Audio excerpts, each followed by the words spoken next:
با انگشتان 2 دستش کله بیضی شکلشو خاروند. رادین گفت با این کار زمین خنک میشه و تبش قطع میشه، چون حال منم خیلی خوب شده. قولک گفت آفرین اربابک باهوشم، شما یک ابر پربارون رو پیدا کردین که با بارشش میتونه آب از دست رفته زمین رو و لاغر شدن اون بر اثر از دست دادن آب بدنش رو جبران کنه. با بارش بارون آلودگی زمین هم از بین میره. رادین بالا و پایین پرید و دستاشو به هم زد و هورای بلندی گفت. قولک دستشو به برآمدگی لبه زمین گرفت و رادینو بالا کشید. زمین داغ بود و به سختی نفس میکشید. رادین زمین رو نوازش کرد. زمین به سرفه افتاد و شروع به لرزیدن کرد. رادین فریاد زد خدای من، زلزله! قولک رادینو پشت سیاه چاله‌ای هل داد و گفت اربابک همینجا پناه بگیر تا سرفه زمین تموم بشه. من میرم ابر رو بکشم روی زمین. رادین بین گرد و غبار و طوفان داد زد منم میتونم کمک کنم و خودش رو بین گردباد حاصل از سرفه زمین انداخت. اما قولک در دود یشمی ناپدید شده بود. تکونهای زمین که تموم شد، رادین قولک رو دید که عرق ریزون ابر رو به کول میکشه و به سمت زمین میاره. رادین قولک رو صدا کرد. قولک توی هوا وایساد و عرق پیشونیشو پاک کرد و گفت اربابک، ابر سنگینی رو انتخاب کرده اید. رادین گفت میخوام کمک کنم. قولک خنده بلندی کرد و گفت اطاعت اربابک، و با فوتی رادین رو در هوا معلق کرد و اونو به سمت ابر کشوند. رادین شروع به هل دادن ابر کرد. ابر به سختی جلو می رفت. رادین عرق روی پیشونیشو با پشت دست گرفت و مکسی کرد. قولک گفت اربابک خسته شده؟ رادین یکم فکر کرد و گفت قولک جون، بیا ابر رو فوت بکنیم باشه؟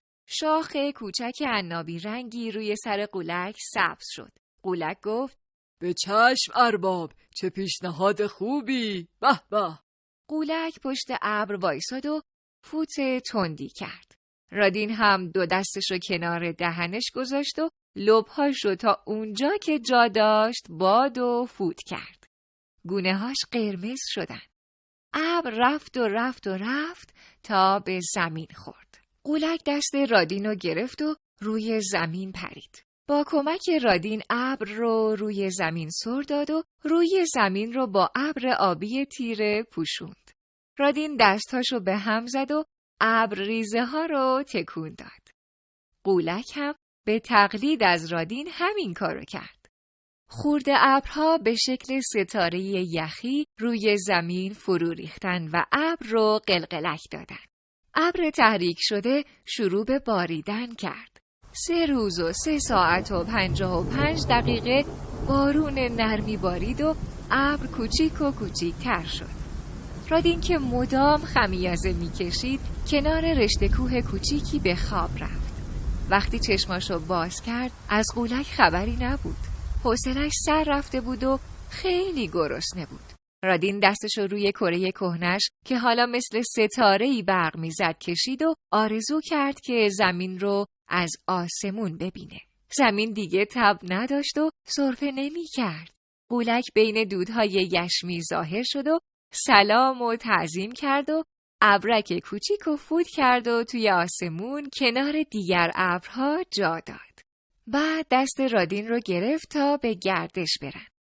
قولک کارخانه‌های دودزا، کارخانه‌های اسلحه و تانکسازی، دود ترافیک جاده‌ها، خیابون‌ها، سدهایی که آبی پشت اونها نبود، رودخونه‌های خشک و نیمه خشک و زمین‌های کشاورزی با مصرف بیش از حد آب و جنگل‌های در حال سوختن رو به رادین نشون داد و اون رو روی زمین گذاشت. رادین از قولک خواست تا اونو به خونه و روی تختش برگردونه و گفت که خیلی خسته شده و فردا استراحت پزشکیش تموم میشه. رادین دلش برای همکلاسی‌ها و معلمش تنگ شده بود و دوست داشت هر چی زودتر به مدرسه و پیش اونها برگرده. قولک گفت اطاعت اربابک و رادین بین دودهای یشمی ملق زد و قولک ناپدید شد. مادر رادین وارد اتاق شد. رادین رو دید که روی زمین خوابیده و کره جغرافیایی بچگی پدرش که حامی محیط زیست بود در دستشه. مادر رادین رو بغل کرد تا روی تخت بخوابونه. بلند گفت خدای شکرت، رادین دیگه تب نداره و چشماش خیس شد و لبخند زد. وقتی رادین بیدار شد با دیدن مادرش گفت مامان تبلتمو میخوام. مادر گفت بهتر استراحت کنی عزیزم. یه ببین چه بارونی اومده، همه آلودگی ها رو با خودش برده، دیگه سرفه هم نمی کنی. رادین گفت حالم خوبه مامانی، میخوام به دوستان پیام بدم از فردا به جای سرویس با مترو به مدرسه بریم تا زمین بیشتر عمر بکنه. و دستش رو روی کره جغرافیای کهنه و قدیمی که از تمیزی برق میزد کشید. قولک کناری رنگ کله بیضی سرش رو از بین دودهای یشمی بیرون آورد و به رادین چشمک زد.